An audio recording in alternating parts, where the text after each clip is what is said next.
City Foundry as an idea started on May 2nd, 2015, at about 1:30 in the afternoon, sitting at a picnic bench eating Fred's hamburger at Krog Street Market. Because we're sitting there and I'm thinking, where can we bring this energy to St. Louis with all the challenges St. Louis has right now with losing the Rams and the Ferguson, everything that happened in Ferguson, and yet we have this central core that's dynamic. And we're literally sitting there at that moment saying, hey, there's that Federal Mogul building on Forest Park Avenue right by Sluice for sale. I wonder, that would be a great location for a food hall. So literally the following weekend, now we're talking May 9th, 2015, Will and I drive down to the Federal Mogul site on a Saturday. They had a guard. The building was empty. You know, people, St. Louisans remember weeds and graffiti, and it's fallen apart, and homeless, and all kinds of bad things happening right in the middle, right on Interstate 64. But they did have a guard shack there, and we walked up to the guard and said, hey, the property had a for sale sign on it. Hey, can we go look in the building? And the guard said, I'm sorry, I can't let you do that. And it was a woman. She said, you might die. I was like, I don't know, worried about that. Anyway, we actually drove around to a different part of the site and snuck in the building.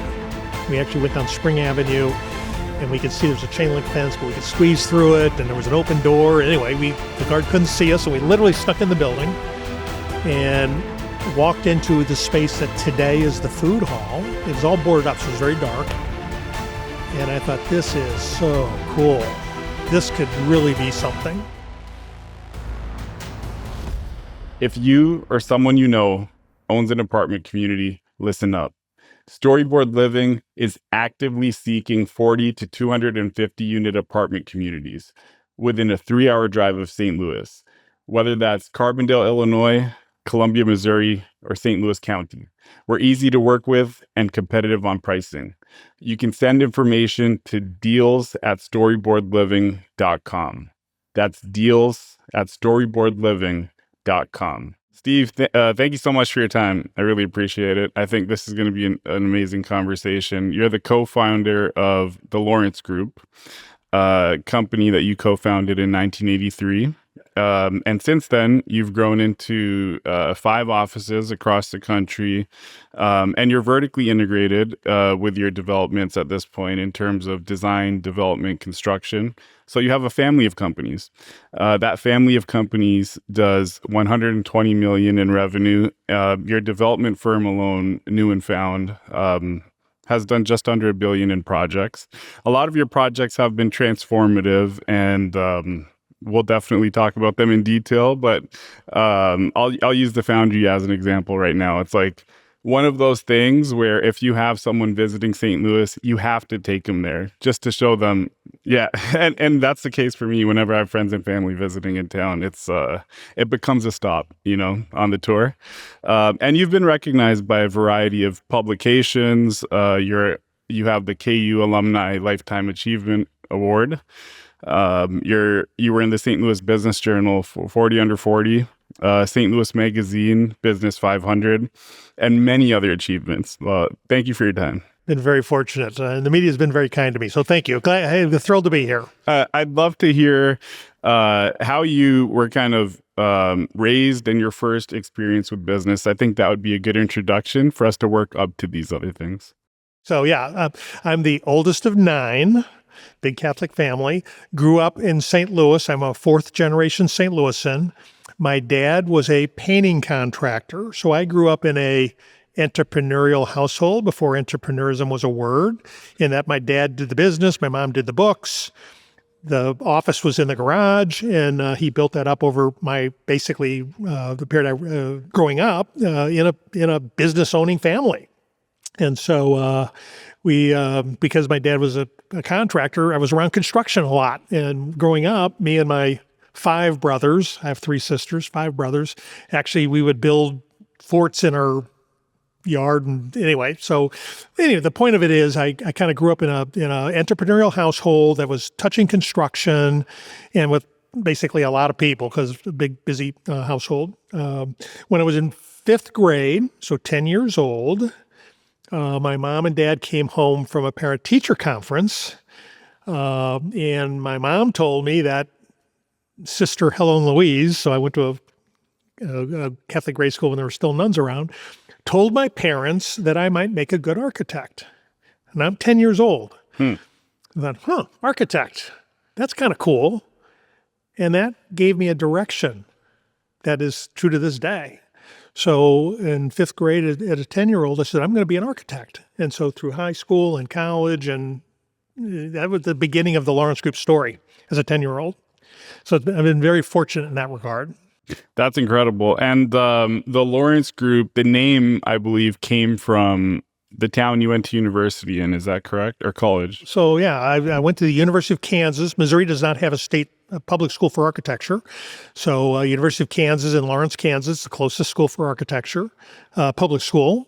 Anyway, went there and made friends with what would become my two founding partners, Paul Derner and David Ohlmeyer. And so when we graduated 1979, and then practiced architecture at local firms in St. Louis. And we had always imagined when we were in college that we might go into business someday. I mean, we were good friends. And the other thing I would say is, because we drove back and forth to St. Louis often from Lawrence, Kansas, we thought about creating what we literally called the super firm. And this is in the 1970s. And the idea of the super firm was we'd be architects, but we'd also build things and design things, and we'd sell furniture and write books, and we would touch design and the physical environment in every way. And the amazing thing is that's kind of what's happened 55 years later. And so anyway, after coming back to St. Louis and practicing in other firms, we decided it was time to actually pursue that dream of having our own firm. And I can remember we met in Dave Ohlmeyer, my founding partner's apartment in the Moorlands in Clayton. And this is February of 1983. And we made the decision, we're going to do this, but we need a name. And we thought Smith, Ohlmeyer, and Derner, or Derner, Ohlmeyer, and Smith. And, a lot of firms use their names. We said, we don't want our name on the door. We don't want to have that kind of ego thing. Hey, we met in Lawrence, Kansas. Let's call it the Lawrence Group. And that was the name, February of 1983. And we moonlighted from February of 1983 through the end of that year. We moonlighted as the Lawrence Group, even though we all had full-time jobs, and saved all our money. And at the time we saved, about $7,500. And in December of 1983, I quit my job. And on December 1st, started full-time as the first employee of Lawrence Group in the attic of my house in Lafayette Square. I'm assuming your first assignments under the Lawrence Group banner were all strictly architecture related? Yeah. So how long did it take you to get into development as a principal? I say yeah. So when I first graduated and came back to St. Got I grew up in the county. I grew up by the airport. Other than going to a baseball game as a kid in the zoo, I'd never been in the city. But my job, when I got hired by a firm that's no longer in business anymore, but it was in Laclede's Landing. I'd never been to Laclede's Landing. And I remember this is probably also 1979, we went, so a couple of coworkers, we went to Lafayette Square for dinner. I'd never been to Lafayette Square. And it was like, oh my gosh, look at these beautiful historic buildings. I love this. I'd never seen anything like it. So I ended up asking my dad to loan me $10,000 and bought a building in Lafayette Square. This is 1979, and spent the following 3 years renovating it, literally myself and my family and friends. The point is, I flipped the house, basically, as an early 20-year-old. I renovated the house, moved into it in 1982. We started Lawrence Group in 83 in the house. So I'd already thought, well, I bought a building, I renovated it, I got a loan, I did all this. And so we created the Lawrence Group, and a year later, I bought the house next door. And we expanded the Lawrence Group in the house next door, renovated it, and 2 years later I thought, I renovated a house. I renovated a second house. I surely could take on this 50,000 square foot empty building that was a block away in Lafayette Square. This is now 1986, was a first development idea. It failed and almost put us out of business. What was the idea?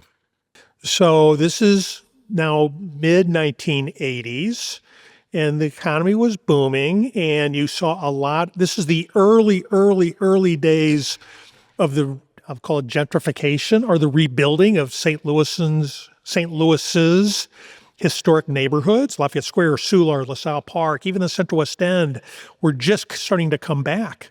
And there was this enormous former International Shoe 5-story warehouse building in Lafayette Square. It's now called M Lofts. And I thought I could renovate houses. I'm an architect. Why not try and do something big? So the idea was to make it an office building. And we bought the building from the owner who did seller financing. This is my first real attempt at real development. We got leases from a contractor, from an advertising agency. We actually had a fair amount of the building leased up. And I went into, 20 banks as at that point I would have been a 30-year-old. Hey, loan me, and I don't even remember how big the number was, but in the mid-'80s, it was a big number. And the bank said, no, no, no, no, no. Everyone denied. I had no net worth. I had no experience. And here I'm trying to borrow, $10 million or something. And so it failed. And then our Lawrence Group Bank called her a loan. We had a little bitty loan, and we thought we were going to go out of business. And I learned a ton. I believe you learn more from your mistakes and your failures than you do from your successes. And when that bank called her a loan, and I went home that night, I was married and had a young child and had a house that I'd renovated over 3 years. I thought, I'm going to lose all this. I'm going to lose it all. I personally guaranteed this loan. I'll be out of business. I guess I'll go find a job.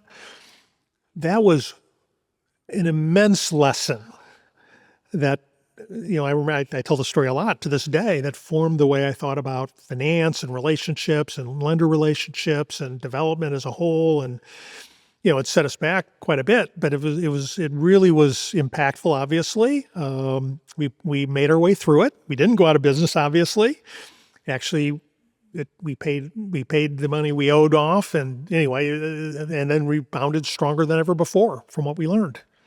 So that's very interesting, because I think for a lot of folks who went through that, they'd maybe shy away from those types of developments, or, what you may view as risky. And it sounds like at some point, I don't know where along the journey, and we'll find out, you doubled down and you started doing bigger, more complex projects. Well, we did. Now, I will say, first of all, my partners were and are awesome. And I would add Linda Lowenstein, who joined us right after we opened, who became our head of interiors. So the four of us really built the Lawrence Group in the early years.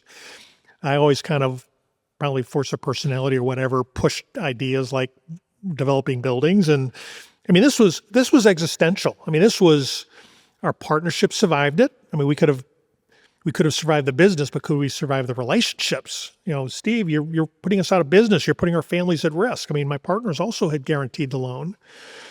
So we actually, after that experience, we doubled down on building the architectural practice. And as you pointed out, we have offices in 5 cities in the United States. We're one of the 100 largest firms in the country now. We're regularly in the top 5 in St. Louis.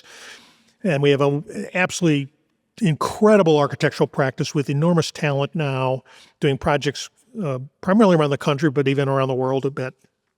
So we focused on what I'll call the original core business. But I always had in my mind this idea of the super firm, as did my partners, although they were much more fearful, I guess, of it. So it was more than a decade before we tried our next development again. The development business did not emerge again till the late 1990s. So and when it reemerged, were you looking at like a different economic environment? Was it that, maybe you were seeing other successful developments you're working on and that led you to want to get back into it? What was the thought process like? So that begs a broader question. How much is sort of strategic and tactical versus, pursuing a dream?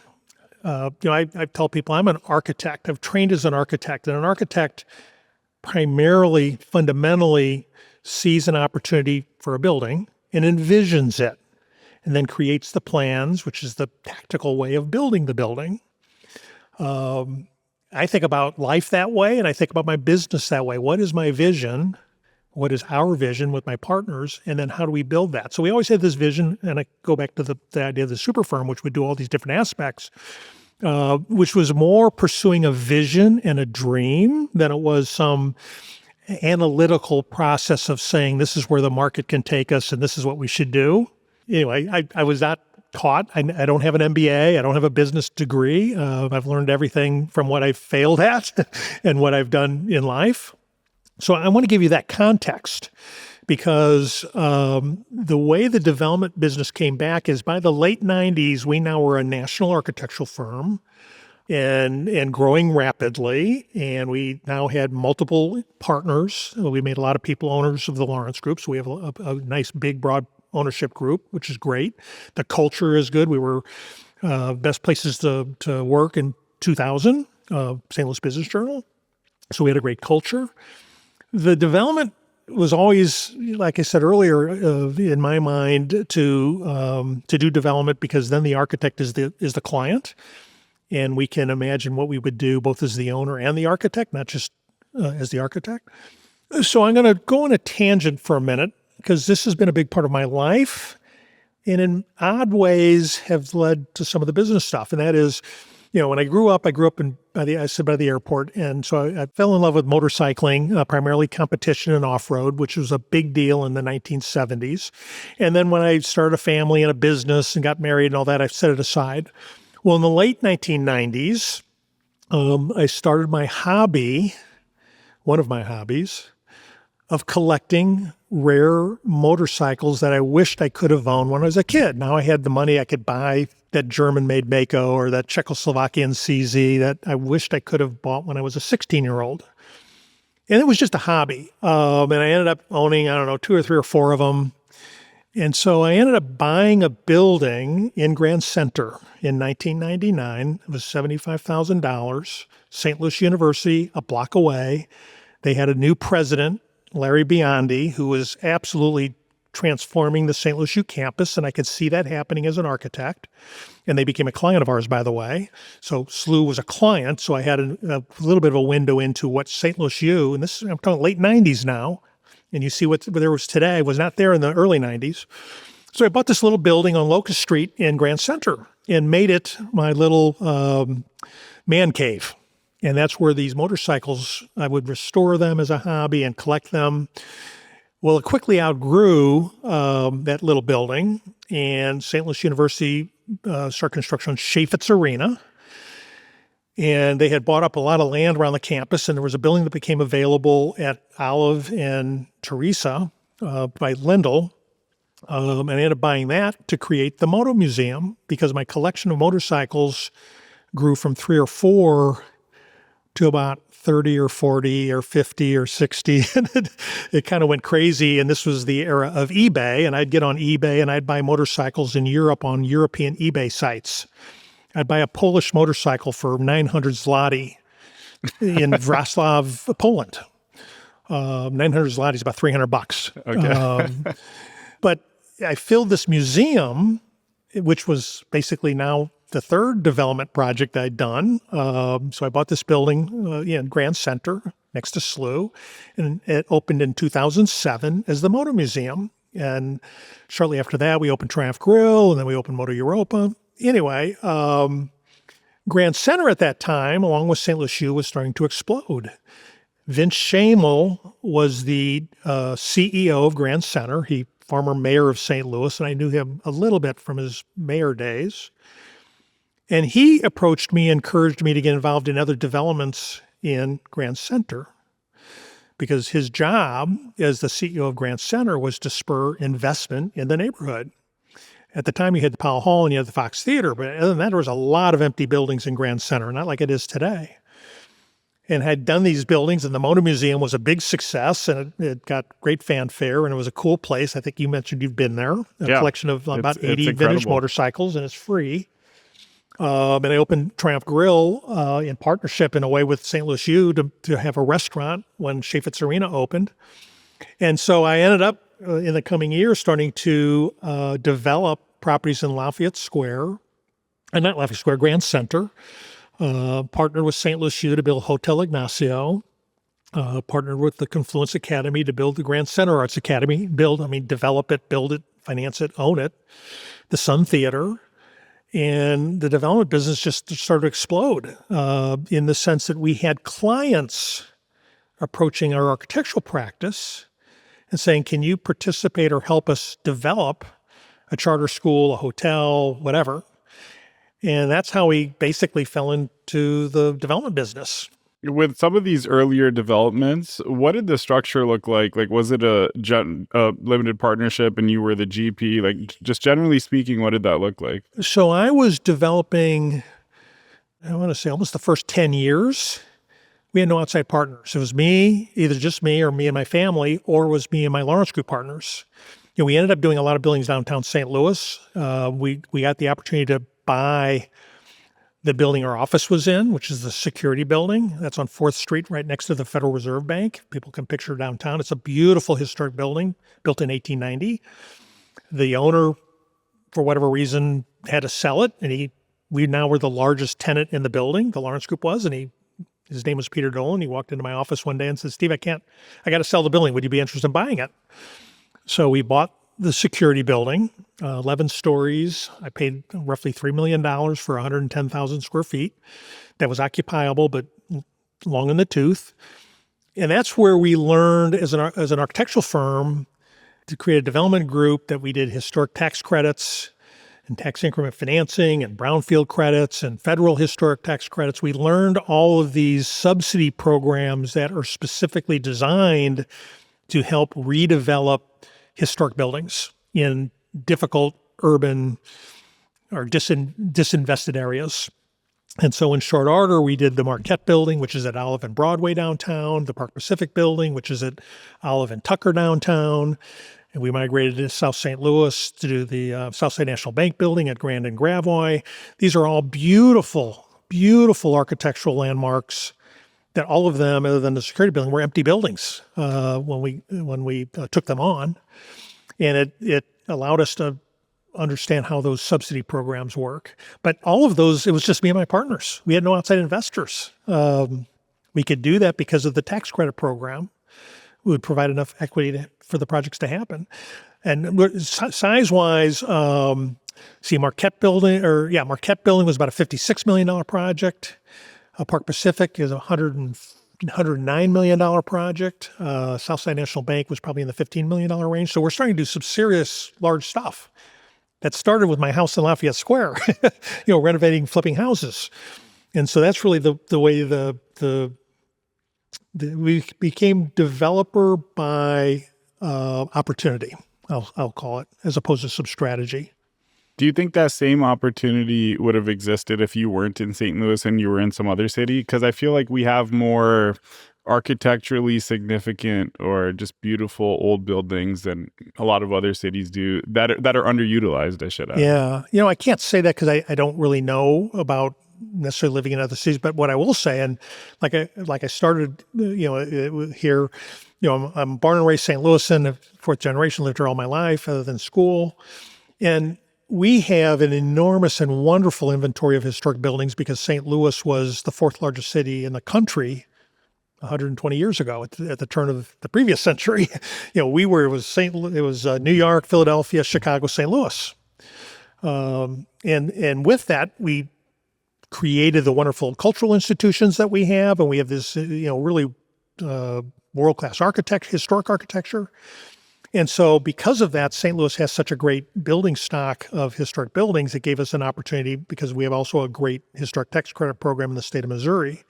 I will mention St. Louis leads the United States in the use of federal historic tax credit proceeds to renovate historic buildings. So more federal dollars effectively come to St. Louis for historic buildings than any other city in the country. So that's because of our development community, our state tax credit program, and our inventory of really wonderful historic buildings. Interesting. I didn't know that. I'd like to ask you a question about just the way you're viewing deals when you were going into them, whether it's then or now. And we can pick a specific deal or just very broadly, because what you do is very unique. All of your projects are quite unique, whether it's, maybe forced to be unique because you're buying a really old building and you're undergoing a reuse of it. But like in a lot of other real estate verticals, the way someone may view a deal is we have the comps. We know, generally speaking, what the market rents are. You're creating a whole new market. Exactly. So, almost every real estate deal I've done, we were early in. So the security building arguably was our first major building. That was 2003. The Marquette building, listeners may not be familiar, that's at Olive and Broadway. It's a 19-story building, 250,000 square feet. It was the original Boatman's Bank building when it was built in 1900.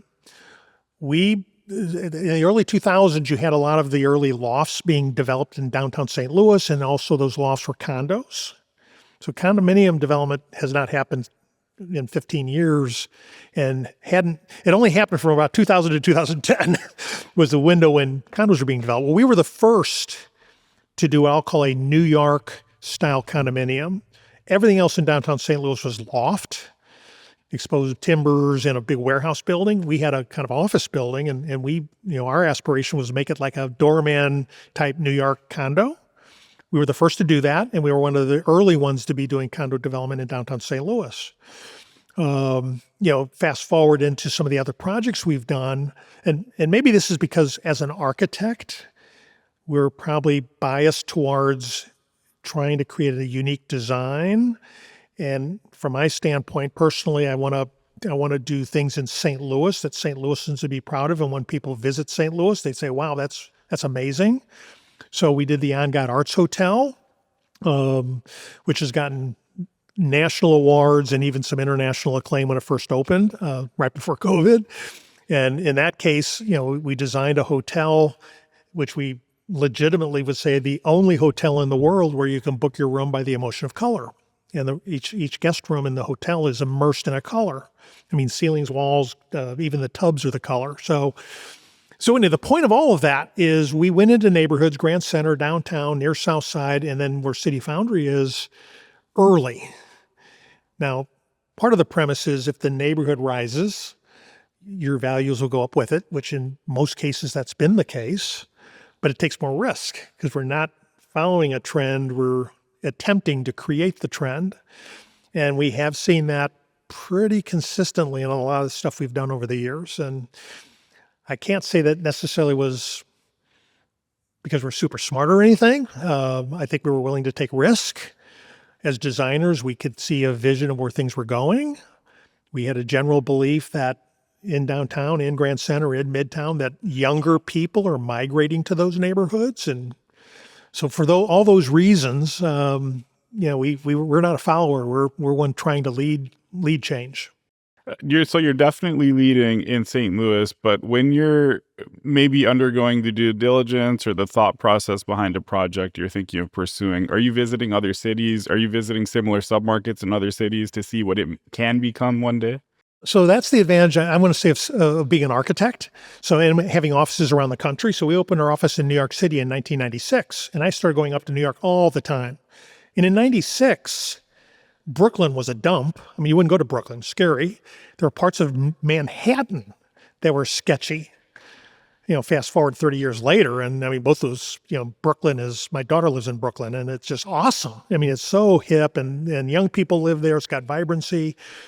And so seeing those things, and I'll talk later about City Foundry, and that's based on Atlanta. My son went to Georgia Tech in Atlanta. Seeing other cities both as a neighborhood, a community, an overall built environment, and seeing how those transform over time, and individual projects like hotel created. I always try and stay in boutique hotels. I want to see what other people's ideas are about hospitality, restaurants, obviously food halls, which we've seen all around the country and all around the world. So as an architect, I tend to take things in from a visual and an experiential standpoint. And of course, I have a bias that our culture is heightened around desiring experiences more than things. Those are the examples we see around the country, and then we try and bring them back to St. Louis. You mentioned City Foundry. I'd love to talk about City Foundry from start to where it is today. So how did that deal or the concept come across your lab or your desk? Yeah, so I'm going to start again with, I want to repeat maybe some of the themes that have been in our development. So I mentioned Grand Center. It started with the Motor Museum and doing stuff like that. And then, SLU is expanding and exploding, and then they're building Chaifetz Arena, and so we're building in Grand Center. In the case of City Foundry, the story really goes back, if you can believe it, to Ferguson, the Michael Brown shooting. So at that point that's mid-teens, 2014, that was August 2014, I was the chairman of Downtown St. Louis Incorporated. Our office was downtown. I'd become very committed to urban redevelopment. And so as the chairman of Downtown St. Louis Incorporated, I was affiliated, if you will, with other civic leaders. And when Ferguson happened, it obviously created some real reflection amongst everyone in the region, but civic leaders. Like, obviously you have the specifics of that, but you also had, what is this community's thought about? And so a small group of civic leaders started to reflect on how do we make, St. Louis right now has this damaged, this is even before the recent kind of concern about crime, but this kind of damaged reputation nationwide and even worldwide. But at the same time, the Central Corridor and Cortex specifically was starting to explode. And a gentleman by the name of John Dubinsky had this premise that we have all these challenges with Ferguson, and then we have the Rams leaving and all these kind of negative things happening, but we have Cortex associated with our great universities happening right in the middle of the Central Corridor. So that is the context that's going on in my head in the middle of 2014, 2015. And then literally my son, Will, who's in the business now, is graduating from his engineering degree at Georgia Tech in Atlanta, Georgia. And my wife and I and our other kids go down to Atlanta for his graduation. And literally graduation day, May 2nd, 2015, Will is still in his cap and gown. The event is over. Will says, hey, there's this cool new development, a food hall down in South Atlanta called Krog Street Market. I want you to see it, Dad. It's very cool. We piled in our rental minivan and went to Krog Street Market, which was an old foundry building in South Atlanta. I think they called it the Old Fourth Ward. And it had 20 food stalls in it, and it was dynamic and vibrant. It had all kinds of people from all different backgrounds, old, young, black, white, pink hair, whatever. And had this vibrancy. There were kids, there were pets. And it was all unique food concepts. And literally, Will and I are sitting there, and I say, City Foundry as an idea started on May 2nd, 2015, at about 1:30 in the afternoon, sitting at a picnic bench eating Fred's hamburger at Krog Street Market. Because we're sitting there, and I'm thinking, where can we bring this energy to St. Louis with all the challenges St. Louis has right now with losing the Rams and everything that happened in Ferguson. And yet we have this Central Corridor that's dynamic. And we're literally sitting there at that moment saying, hey, there's that Federal Mogul building on Forest Park Avenue right by Sluice for sale. I wondered, that would be a great location for a food hall. So literally the following weekend, now we're talking May 9th, 2015, Will and I drive down to the Federal Mogul site on a Saturday. They had a guard. The building was empty. If people, St. Louisans remember weeds and graffiti, and it's falling apart and homeless and all kinds of bad things happening right in the middle, right on Interstate 64. But they did have a guard shack there, and we walked up to the guard and said, hey, the property had a for sale sign on it. Hey, can we go look in the building? And the guard said, I'm sorry, I can't let you do that. And it was a woman. She said, you might die. It's like, I'm not worried about that.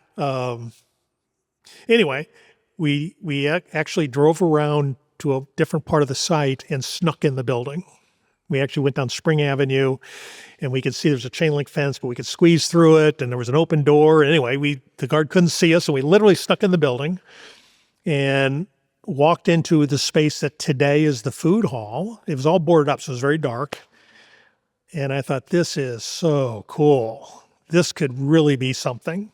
And what was interesting is that site had been for sale for a decade. There were multiple developers who had previously put it under contract. It actually was under contract that moment with someone else. And all of them said, tear it all down and just build some sort of vanilla strip center with a sea of parking. I actually have floor plans, site plans of a different development, which would have been like a Baldwin or suburban strip center with a sea of asphalt. And we're standing in there thinking, why would you tear down something really interesting and unique and replace it with something vanilla? Why would you do that? Again, perhaps my architect background was helping with that. So right after that, we literally started negotiations with the owner of the property, which is Federal Mogul Corporation. And, long story short, got the building under contract in August and bought the building in December of 2015 on a wing and a prayer. What did your due diligence process look like? I would imagine you had some concerns, maybe environmental concerns and things like that. So a couple things. First of all, again, being a practicing architect at that point, had been in business for over 30 years, and we did a lot of architecture with old buildings. So I kind of knew what I was getting into from a physical standpoint. Structurally, anyway, that did not scare me at all. The building operated as a foundry for almost a century. So we knew there was going to be environmental contamination. So we did quite a bit of exploration. And just to get a little bit of the details, we determined that whatever was bad on the site was still on the site. In other words, we didn't have leaching of bad stuff onto the neighbor's property, which becomes very, very expensive. We had asbestos, we had heavy metals like lead, but we didn't have any really bad stuff on the site. So anyway, we got comfortable that I've cleaned up multiple contaminated buildings in my early development work. If you're doing historic buildings, you almost always have asbestos. You almost always have lead. And this is where the partnerships come in.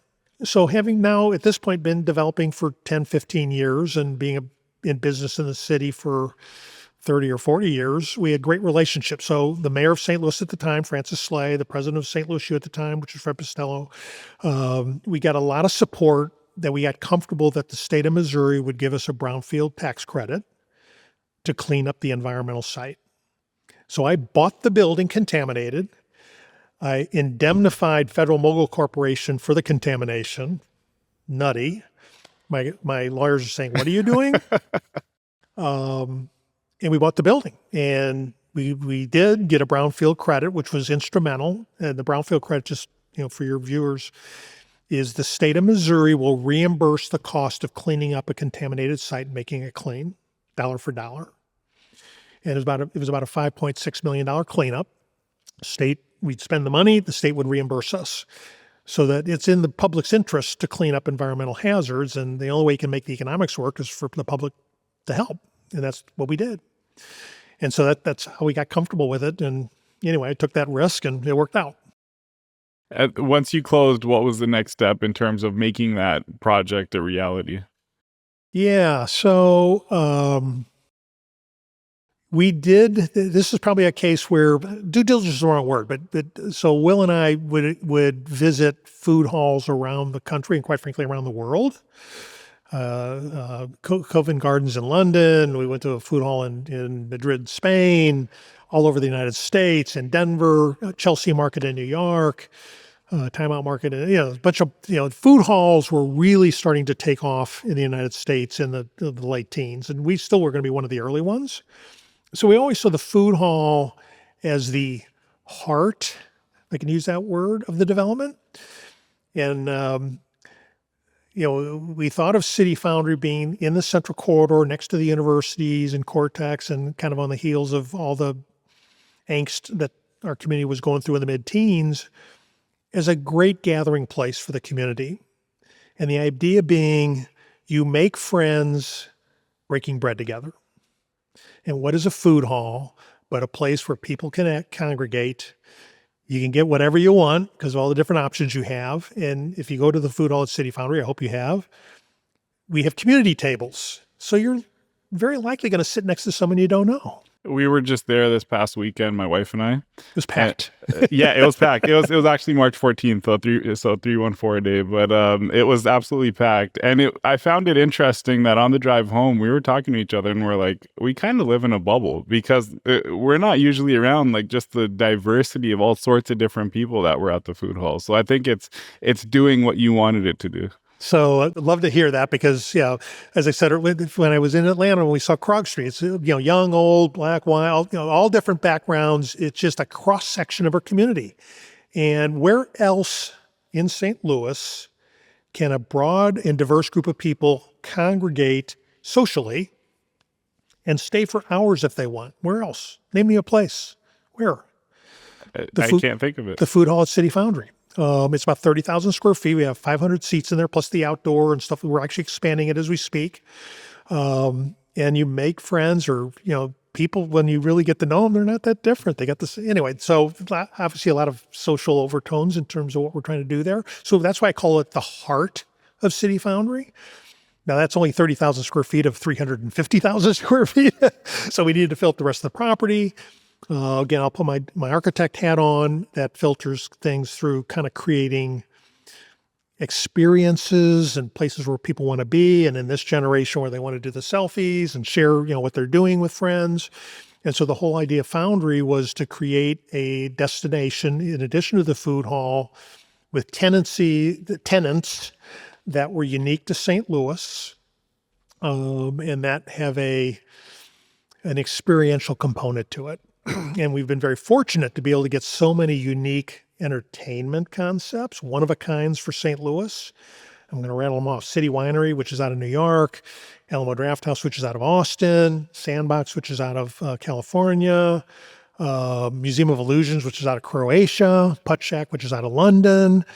All of those concepts could have gone anywhere in the St. Louis region. They could have gone to Chesterfield. They could have gone to West County, but they wanted to go to City Foundry.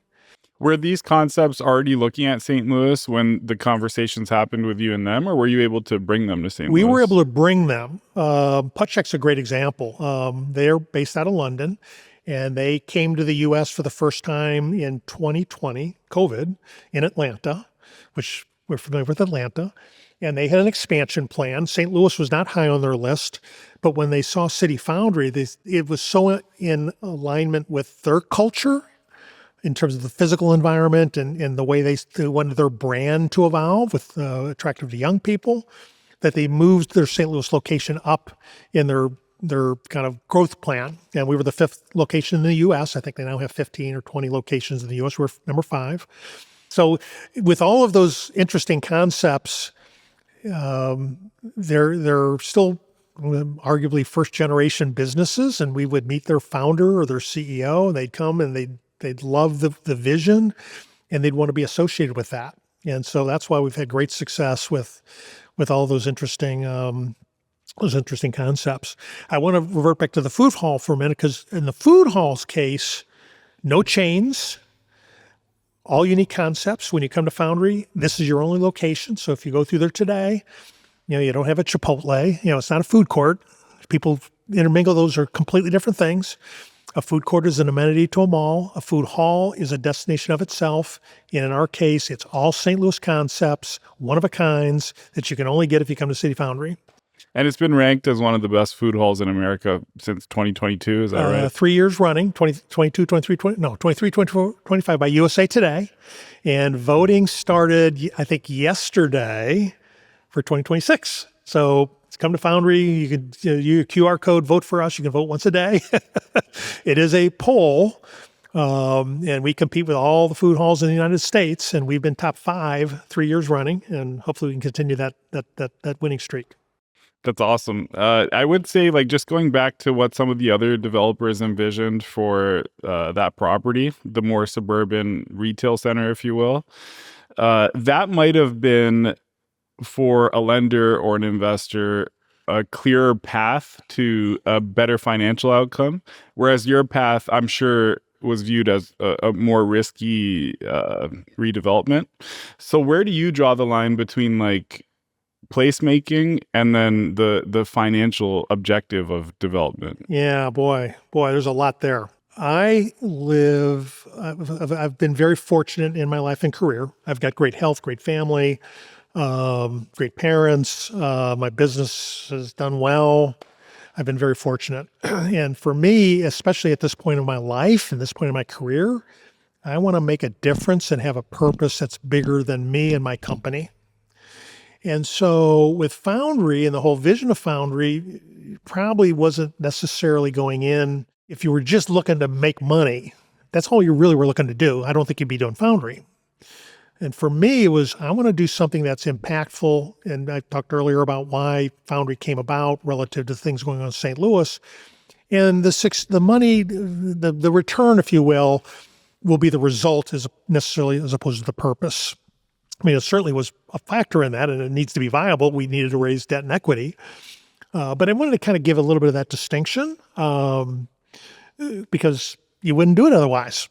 So City Foundry is one of the most complicated financial structures in the country. And I can say that because our construction lender, CIBC Bank, they've been awesome. Mark Brandom and Mike Lucy over there. Mark Brandom is like the regional head of real estate. He said, this is the most complicated deal we got in the U.S. And they're like a $800 billion bank. I mean, huge international bank. We just refinanced. We closed in February on a refinancing with Citibank out of New York, $97 million loan. And their internal attorney said, this is in the top 2 most complicated deals I've done in my career. So my point is, it's a complicated structure, which is what it takes to get a project like that done. So the original capitalization was over $200 million. We had a lead lender, CIBC Bank. We had Opportunity Zone equity. We had sponsor equity, which is me and my partner out of London. I have a partner out of London. We had state historic tax credits, federal historic tax credits, as I mentioned earlier, brownfield tax credits. We were able to get the city of St. Louis to commit to tax increment financing and tax abatement. And then the state of Missouri gave us special assessments to create a community improvement district and transportation development district. Now, how many of those things did I just mention? A dozen? We have a dozen different sources to come together to be able to provide the funds to build, in this case, renovate and build a building. Is it fair to say those sources would have only come together due to your reputation, track record, and just the fact that you're a large local developer? Yeah, clearly people had to have a trust that we could pull it off, both pull it off and that we were good business to work with. So we had amazing support. The city was hugely supportive. St. Louis University was tremendously supportive. The people over Cortex were tremendously supportive. I said the lead bank, CIBC Bank, was the lead bank, but it actually was 8 banks. CIBC was 7 banks in what's called a syndication involved in that. We had great civic support, Greater St. Louis Inc. and Arch to Park. Everyone pulled together. I think people were enthralled with the vision. And I can remember giving tours in the building and seeing people when we first bought the building, their eyes like, really? What are you going to do here? Really? But we'd proven ourselves. And so when I look back, I think, how in the heck did we actually get this done? But the end result, as we sit here today, so we had 2.4 million visitors last year. The St. Louis Business Journal listed us in the top 5 most visited attractions in St. Louis, up there with the Arch and the Zoo and the Cardinals. We're now, our site sales are up to $65 million is what, in terms of creating sales tax.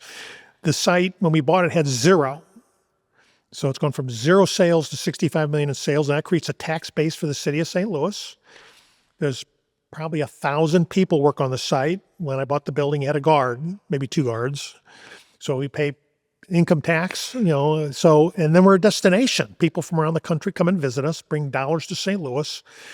And if you draw a half a mile ring around City Foundry, you've had $1 billion of follow-on investment that's happened. St. Louis University Hospital, now Cardinal Glennon's Hospital, all the stuff at the Steel Coat development, Topgolf, there's the Element Hotel. I mean, the investment around us, and not that it was all us, but we were certainly catalytic with City Foundry happening, and the investment continues immediately around us.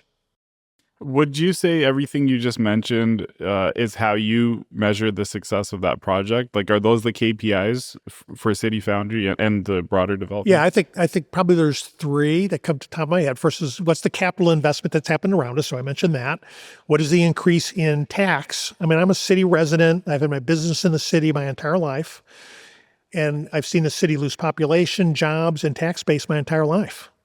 And if we're going to be a thriving community as a region, we need to have a thriving front door, which is our downtown and our city. And if it continues to lose tax base and population and jobs, how in the world do we compete with Nashville and Columbus, Ohio, and Nashville, Tennessee, and even Indianapolis and Charlotte? I mean, St. Louis, even if you're in St. Charles County or over here in Fairview Heights, we're tethered to the reputation of downtown St. Louis, like it or not. And our office is downtown, has been for almost our entire business career. And that's another reason I talked earlier about purpose. We're going to not just talk about it, we're going to do something about it. We're going to walk the talk. And City Foundry is an example of that. And a lot of other things were involved in our example of that, including Mansion House, which we just started development on about 6 months ago. Mansion House is a very interesting project because downtown arguably has some of the softer or softest apartment rents and occupancy in the region. What keeps you motivated and driven to keep reinvesting in and believing in St. Louis, particularly downtown and some of the surrounding neighborhoods? Because you've seen challenges with COVID. You mentioned, the Mike Brown and some of the ups and downs the city went through then. What keeps you believing in this region and particularly downtown? Okay. Two things. First of all, I've seen, and I mentioned earlier, Brooklyn, New York as an example. I've seen other regions in this country change and transform itself. And even for your viewers and listeners here, if they travel much, and especially if they're older like me, and they see, what a place used to be like or what it is today, we can see where, over time, neighborhoods transition. And I do believe generationally, and now they're young people, and I've got 4 kids. They all live in an urban environment. They all want to be in a diverse environment. They want to have interesting experiential, they're not looking for vanilla. And I think there's a broad portion of our growing population, young people that want that kind of environment. And that's what's happening in other parts of the country. So we're not trying to do anything different in St. Louis than has happened and is happening in other parts of the country and maybe even the world, but certainly in the country. That's the first thing. The second thing is someone's got to lead this. Someone's got to step out there and say, I'm going to do this. And I will say in a place like St. Louis, which is not that big, I grew up as a painting contractor's son. I mean, we can make a difference. We can complain about it and post on social media all the problems, and then just sit back and wait for someone else to do it. Or we can step out and say, I'm going to do that. I'm going to go ahead and do that. So Mansion House, as a specific example, we got the opportunity. We were asked to participate and lead that development. Actually, in the case of Mansion House, we were approached by an equity fund. Not from St. Louis, interestingly. They're out of Salt Lake City. We said, we'll take that on. We will take that on in partnership with you. A lot of risk, but someone's got to do it. And I said earlier, we're going to walk the talk. We're going to actually do things, not just complain about them. And that's part of my purpose and part of my organization's purpose. I love it. St. Louis definitely needs people like you. I have to ask, just going back to the Lawrence Group, we touched on development a lot, and we kind of glossed over the fact that you've grown a massive firm in the Lawrence Group. What would you credit that to? Like, is it bringing in partners? You mentioned some of the folks in the Lawrence Group are partners, and you brought them on as partners. Is it the culture? What would you say the driving force behind that growth was? So yes and yes. We brought on, when we identified great people, we just made them partners, and we wanted them to stay in the organization. I think we have a culture, it's a very flat culture. We give people responsibility. We let people grow within the organization. Mike Schneer became CEO. I mean, I don't know if it's in the broader media yet, but we just recognized him. He started, 30 years ago just as a staff architect. He now runs the place with me. So it's a place where people can grow within the organization. Obviously, we're open to ideas, different ideas. Throughout the Lawrence Group's 40-some-odd year history, we have not been afraid to try things. So, the development started as a Lawrence Group. It's called Lawrence Group Properties. It's now New and Found. Lawrence Group once owned a furniture store downtown in the early 2000s when all the lofts were being built. We opened a furniture store, part of the super firm idea. We opened offices in New York and in Austin, and we actually had an office in Beijing, China at one point, an international office. We've not been afraid to try things, to innovate. So I think all of those things have led to, over the long run, a way of attracting talent, keeping talent, and that leads to growth. And so So I think those were all reasons why we've been fortunate, so fortunate. And the core of it is, again, all those things lead to basically being able to attract and keep talent, and that's how you grow. I appreciate you sharing that. I'd like to be respectful of your time, but I have a couple quick questions I'd like to ask you before we wrap it up, if that's all right. How do you stay calm when other people are panicking? Like, a good example of that is investing in the city through COVID. Yeah. So, I think part of it's because I've been through a lot. So I've been in business 40 some odd, I've mentioned that multiple times. And going back to the first story I told you, when I'm a 30-year-old and I'm sitting across from a banker, and he says, "We're calling your loan. You got 30 days to pay it off, or we're going to take everything you own." Whoa, you could do that? Whoa. And we survived. And if we had more time, I'd give you more details of some of the challenges we've had over the years. Because if you push and if you take risks and try new things, they're not all going to work out necessarily. And so we've had multiple times when we've had lots of successes, but we had some failures and some setbacks, and we've worked through all of those setbacks. And my point of that is that has allowed me to maybe be able to be a little more, all right, well, we've been through this battle, and we've been through that battle, and we've been through this one, and we've survived those. We've survived those because we focus on the solution. We work well together as a team. I mean, there's things you do when you're running into challenges. And so I want to say we're experienced at that. And that's how I, quite frankly, can be calm about it. And the other thing I would say is during the Great Recession, 2008 to 2010, that was another existential moment. We had a 500,000 square foot empty building with a $6 million loan on it. And the recession came, the banks all pulled out of the redevelopment deal, and it's like, how am I going to survive this? And I remember it was Good Friday. Actually, it was 2008, March of 2008. So almost 20 years ago. And I remember that week and thinking, am I going to survive this? We did, obviously. So I don't know. Life is short. It really is. And let's try and make a difference in the time and years that we have. And in the case of that I was just giving, if I would have failed, I would have failed trying to do something really good. And no one in America will take you up against the wall and shoot you. So, what's the worst that would have happened? Those are some of the ways I thought about it. And to this day, the way I think about even today, I still have lots of risk and challenge. And anyway. That's a great way to frame it. What really is the worst that can happen? I know you said the financial outcome is not necessarily the only thing. It's not the purpose. It's the result. There you go. It's not the purpose. It's the result. So I have to ask you, what project of yours would you say had the best financial outcome, however you're measuring that, whether that's IRR or something else? Depending on how you measure it. If we wanted to say growth on... So Lawrence Group was started with $300. Lawrence Group itself will do 50-something million this year. Anyway, that investment from return on investment is probably the tops. That's been a long time, but it's been incredibly valuable and successful from that regard. In pure dollars, City Foundry is the biggest. And, I have my biggest investment in City Foundry. So that's the biggest. At different points in time, it's interesting. During the recession, the Great Recession, 2008, 2010, Lawrence Group actually had to lay off people and go to 4 days a week with the people that didn't lose their jobs. And I had just opened a restaurant in the Motor Museum called Triumph Grill. And that was the best business I had at the time. So I will say one thing that we've done, and we alluded a little bit to it at the very beginning, is we're known as Lawrence Group, we're known as New and Found, but we have about a dozen operating businesses that ebb and flow in terms of their business and their performance. I mean, we own the food hall at City Foundry, for instance.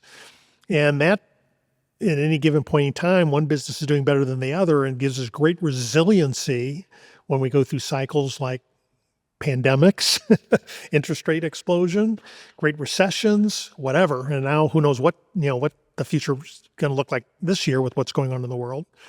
So I know that's not a direct answer, but that is the way that we've been successful over the years, is quite frankly that diversity all related to built environment at the end of the day. It's not a direct answer, but it's a great answer. I love that.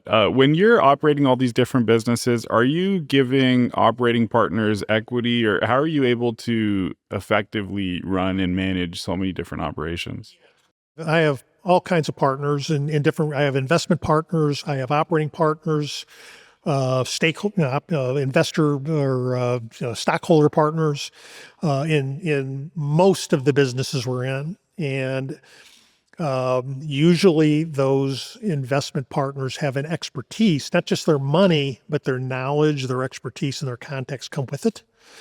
And so I own part of the Island Arts Hotel. I own actually part of Alamo Drafthouse Cinema. So my partner there, they're theater operators. The